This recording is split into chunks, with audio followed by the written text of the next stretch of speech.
मेरे जम्मू कश्मीर की बेटियां किसी से कम नहीं और मेरे जम्मू कश्मीर की बेटियां जो है वो नाम रोशन करती हैं। और आपने देखा है कि हर बार जब कभी भी एग्जाम होते हैं तो जम्मू कश्मीर की बेटियां जो है वो बाजी मारती हैं और अव्वल नंबर लेकर आती हैं, यानी गर्ल्स पावर यहाँ पर भी जो है वो देखने को मिलती है। और साथ ही आपको बता दें कि मेरे साथ एक ऐसी बेटी मौजूद है, सुमायरा शकील, जिनके वालिद साहब का नाम है शकील अहमद।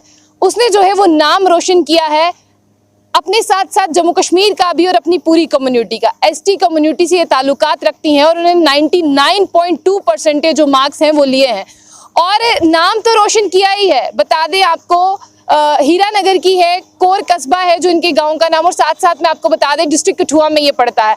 और जिस तरह से इन्होंने नाम रोशन किया है, इनकी हौसला अफजाई और अखबारों की सुर्खियां जो है ये बनी ही है। और आपको ये भी बता दें कि शाहिद इकबाल चौधरी जो सेक्रेटरी हैं, वो खुद ट्राइबल अफेयर के, वो खुद वहां पर गए और साथ ही साथ उन्होंने इनकी जो है हौसला अफजाई की। इनको 1 लाख जो है वो प्राइज मिला है, लैपटॉप मिला है। और ये क्यों मिला है? ताकि बाकी बच्चे भी जो हैं वो आगे बढ़े और अपनी कम्युनिटी का नाम रोशन करें। ये बेटी है, इनसे बात करते। सबसे पहले आपको बहुत बहुत मुबारक। Thank you. एक्सपेक्टेड था? यस। चलिए, जिस तरह से हीरानगर है, बहुत दूर है मतलब आपका गाँव, पहले उस पर बात करते हैं कि मुश्किलें कितनी थी। मैम, मुश्किलें तो बहुत आती हैं। जैसे कि वहाँ पे हमारा जो सेशन था वो कोविड का था, तो उसमें जो हमारी मतलब पढ़ाई थी वो ऑनलाइन थी। वहाँ पे जो नेटवर्क है उसकी बहुत मतलब कमी, मतलब नेटवर्क वहाँ पे बहुत कम आता था और कभी कभी हमें ट्यूशन्स के लिए आना पड़ता था, तो ट्रांसपोर्ट की प्रॉब्लम्स आती थी। चलिए, नेटवर्क आपने कहा बहुत कम था, कितना कम था इस पे भी बात करते क्योंकि गाँव का एरिया है इसलिए। जी, नेटवर्क बहुत कम था। मतलब जो हमारी ऑनलाइन क्लासेस, ज़ूम मीटिंग या फिर किसी और भी ऐप पे लगती थी तो वो क्लियर नहीं होती थी, मतलब बहुत कम हमें समझ आता था। तो फिर आपने अपने सारे डाउट्स कैसे क्लियर किए? मैम, मैंने ट्यूशन्स ली थी कुछ महीने के लिए और फिर बाद में थोड़े टाइम के लिए हमारे स्कूल्स भी ओपन हुए थे, तो टीचर्स ने वहाँ पे मेहनत करवाई थी। ठीक है, आपने कहा कि कुछ टाइम के लिए आपने ट्यूशन्स ली थी, आप बताएंगे कि कितना वक्त था वो? जी, मैंने 2-3 महीने के लिए ट्यूशन। सिर्फ 2-3 महीने में आपने अपने डाउट सेशन मतलब क्लियर किया? जी। और पेरेंट्स का कितना सपोर्ट रहा? मतलब जिस तरह से स्कूल दूर था, आपको खुद ही पैदल चलना पड़ता था या पेरेंट्स या मदर को छोड़ने जाता था कोई व्हीकल?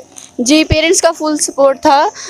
अगर जिस टाइम मतलब पेरेंट्स घर पे होते थे, जिस टाइम भी मतलब पॉसिबल हुआ करता था वो हमें छोड़ने जाते थे, बट जिस टाइम नहीं होते थे तो खुद करना, मैनेज करना पड़ता था। जिस तरह से आपने सबका नाम रोशन किया, अपनी कम्युनिटी का भी नाम रोशन किया, बहुत से मतलब हार्ड वर्क आपने किया, बहुत कठिन रास्ता था, तो स्कूल का कितना सपोर्ट था?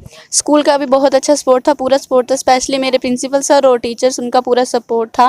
उन्होंने अच्छे से हमें गाइड किया, मोटिवेट किया। और वैसे तो हमारा ऑनलाइन सी स्टडीज़, बट जितने टाइम भी स्कूल ओपन हुए थे उन्होंने अच्छे से हमें जो सिलेबस है वो टाइम पे कवर करवाया। ऑनलाइन ही नेटवर्क की प्रॉब्लम थी, लेकिन फिर भी उन्होंने जैसे भी किया मतलब पूरा हो गया था टाइम। अब लोग बधाइयाँ दे रहे हैं, कैसा लग रहा है? मतलब हर कोई कह रहा है सुमायरा सुमायरा, तो कैसा लग रहा है? बहुत अच्छा लग रहा है मैम। इसके आगे आपने क्या सोचा? मुझे MBBS करनी है। MBBS करनी है। जी। तो जिस तरह से आपने देखा कि बहुत से लोग जो हैं, आप अब उनके लिए जो है एक वो बन चुकी हैं जरिया, कि जिस तरह सुमायरा ने किया उस तरह हमें भी करना है, मतलब आप उनके लिए रोल मॉडल बन चुकी हैं। और खास करके गांव दूर दराज के इलाके से हैं आप, अब बहुत से लोगों को जो है हौसला मिलेगा कि हम भी सुमायरा की तरह बने। तो आप बताइए क्या कमियां हैं जो एडमिनिस्ट्रेशन को वहां पर दूर करनी चाहिए आपके हिसाब से? जी, वहाँ पे सबसे पहले तो इतने अच्छे मतलब गाँव का बहुत काफ़ी रिमोट एरिया है, तो वहाँ पे अच्छे स्कूल्स नहीं हैं। बट कुछ चीज़ें होती हैं जो हमारे टीचर्स पर भी डिपेंड होती है। स्पेशली मैं अपने स्कूल का मैं कहूँगी कि मेरे लिए तो वो बेस्ट स्कूल है, क्योंकि जो वहाँ की टीचर्स हैं वो बहुत मेहनती हैं। बट वहाँ पे अगर देखा जाए तो इतना अच्छा कोई स्कूल नहीं है। इंफ्रास्ट्रक्चर की कमी है। जी, बिल्कुल। और जो गवर्नमेंट स्कूल्स हैं उनमें वो भी आपको पता ही होगा, काफ़ी कमियाँ होती हैं उनमें। बट टाइम टू टाइम अगर देखें हम तो वहाँ पे भी इम्प्रूवमेंट हो रही है और होनी चाहिए, जिसकी वजह से जो बच्चे हैं वो आगे जा सकें। अच्छा सुमायरा, आपके वहाँ की जो लड़कियां हैं, आपने कहा जिस तरह से पैदल चलना पड़ता है, बहुत से पैदल जाते हैं, तो क्या आपके लिए कोई व्यवस्था है स्कूल्स की तरफ से कि कोई वैन्स हैं, कोई ऑटो या कोई लोकल ट्रांसपोर्ट? जी, कुछ स्कूल हैं जिनकी तरफ से, जो स्कूल की तरफ से ट्रांसपोर्ट फैसिलिटीज़ हैं, बट उनका बस फेयर मतलब बहुत ज़्यादा होता है। बट अगर हमारे गाँव में देखें तो बहुत सारे ऐसे स्टूडेंट्स हैं जो पैदल चलते हैं। जी। कोई सब्जेक्ट था जो बहुत टफ था, जिसमें आपको लगा होगा कि ये मेरे लिए टफेस्ट सब्जेक्ट है? जी, मुझे बाकी सब्जेक्ट्स तो ठीक थे, बट मुझे अगर प्रॉब्लम आई थी वो हिंदी में थी, क्योंकि हिंदी की ट्यूशन्स भी ज़्यादा नहीं मिलती हैं और मैंने हिंदी की ट्यूशन्स भी नहीं ली थी। आई एम श्योर कि मेरे हिंदी के ही मार्क्स कम हैं उसके। मतलब इस लड़की के सिर्फ 4 नंबर कम है और वो भी हिंदी में सिर्फ 4 नंबर कम है, ऐसे ही है ना? जी, मैंने मतलब गेस कर सकती हूँ, क्योंकि अभी मेरी मार्कशीट है वो जो डाउनलोड नहीं हुई है, तो मैं गेस कर सकती हूँ कि मेरे हिंदी में ही कम हो। हाँ यानी मैथ्स में भी फुल? जी, हाँ इतना है। मैथ्स आपको टफ नहीं लगा? नहीं, मैथ नहीं था, मैथ ठीक था, बट हिंदी में थोड़ी प्रॉब्लम्स। हिंदी में प्रॉब्लम कहाँ पर है? क्योंकि सेम है, मेरे को भी हिंदी में प्रॉब्लम हुई है, आपको कहाँ पे प्रॉब्लम है? मेरी ग्रामेटिकली बहुत मिस्टेक्स होती हैं उसकी। अच्छा सुमायरा, यहाँ पर आपने 10th में बहुत अच्छे नंबर लाए हैं, अब आप एमबीबीएस करना चाहती हैं, उसके पीछे क्या मोटिव है? एमबीबीएस क्यों करना चाहती हैं? मैं मतलब जो हमारी 10th क्लास ऐसी होती है, इसके बाद हमें डिसाइड करना होता है कि हमें कौन सी स्ट्रीम लेनी है।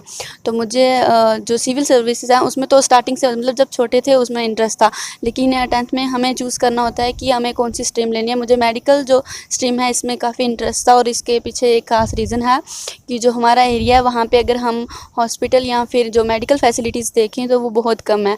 अगर हमारे वहाँ का कोई मतलब कोई इंसान बीमार हो जाए तो उन्हें या तो जम्मू शिफ्ट कर दिया जाता है या फिर बाहर की स्टेट्स में जाके उन्हें अपना इलाज करना पड़ता है। तो मैं यही चाहती हूँ कि मैं एक अच्छी डॉक्टर बनूँ और अपनी सोसाइटी की, अपने समाज की, अपने लोगों की सेवा करूँ। यानी आप सर्व करना चाहती हैं? जी जी बिल्कुल। तो जिस तरह से आपने कहा कि बहुत दिक्कत है, आप भी एक वुमन है, मतलब लड़की हैं, किस तरह की दिक्कतें हैं वहाँ पर औरतों के लिए?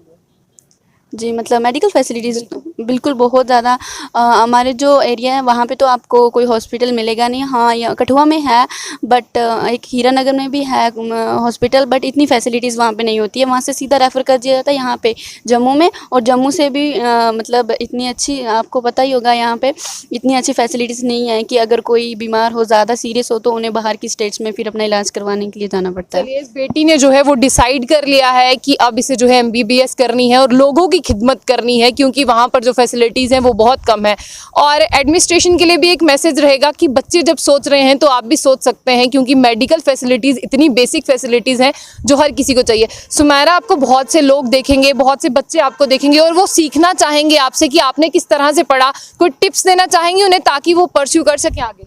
जी, मैं यही कहना चाहूँगी कि हमें अपनी पढ़ाई पे ध्यान देना है, अपनी स्टडीज़ है जो उनको सीरियस लेना है। यही नहीं है कि आप पूरा दिन नहीं पढ़ते रहो। मैं खुद पूरा दिन नहीं पढ़ती थी। आप मतलब अगर आप पढ़ रहे हो 2 घंटे, 2.5 घंटे, जितने भी घंटे आपको मतलब पढ़ते हो, रेगुलर पढ़ना चाहिए। ये नहीं है कि आप एक दिन मतलब 7 घंटे पढ़ोगे तो दूसरे दिन पढ़ोगे नहीं, नहीं ऐसा नहीं करना है आपको। जितना भी टाइम आप पढ़ सकते हो उतना टाइम पढ़ना है, बट आपको रेगुलर पढ़ना है, और रेगुलर जो रिवीजन है, प्रैक्टिस सब कुछ है। प्रैक्टिस से हमें सब कुछ आता है, तो प्रैक्टिस करते रहना है, रेगुलर हमें पढ़ना है। और जो टाइम आपको जो भी कंफर्टेबल लगे, रात को लगे या सुबह को, जो आपको कंफर्टेबल टाइम लगे आप उस टाइम पढ़ सकते हैं। शुक्रिया। ये थी हमारे साथ सुमायरा शकील और इन्होंने एक ही मैसेज दिया है, practice makes a man perfect. यानी आपको प्रैक्टिस करते रहनी है और आपको फोकस्ड होकर पढ़ना है, कंसंट्रेट होकर पढ़ना है और आपको रेगुलर मैनर में पढ़ना है। ऐसा नहीं है एक दिन पढ़ना है और 2 दिन नहीं पढ़ना है, तो आपको रेगुलर मैनर में भी पढ़ना है। और इन्होंने जो है वो सिर्फ एसटी कम्युनिटी का ही नाम रोशन नहीं किया, इन्होंने पूरे जम्मू कश्मीर का नाम रोशन किया है और बहुत अच्छे मार्क्स लाए हैं। हम भी ऐसी दुआ करते हैं कि आगे आने वाले समय में भी इनका भविष्य उज्जवल हो और इसी तरह से अपने माता पिता के साथ साथ जम्मू कश्मीर का भी नाम रोशन करें और अपनी कम्युनिटी का भी नाम रोशन करें। और आप भी इसी तरह से पढ़िए, हमारा एक मैसेज है, ताकि हम आपके पास आए अगले साल कि आपके कितने अच्छे मार्क्स आए हैं। और सुमेरा, हमारी बेस्ट विशेज आपके साथ हैं। हम दुआ करते हैं कि आपका जो भी सपना है, जो भी आप लेकर चलिए, आप उसे पूरा करें। जिस तरह से आप एमबीबीएस करना चाहती हैं तो वो पूरा हो। तो फिलहाल के लिए ऐसी ही और अपडेट्स के साथ आपके पास फिर हाजिर होंगे। तो ऐसी और अपडेट्स के लिए देखते रहिए जुम बुलेटिन न्यूज़। आशिया खान के साथ, अल्लाह हाफिज़।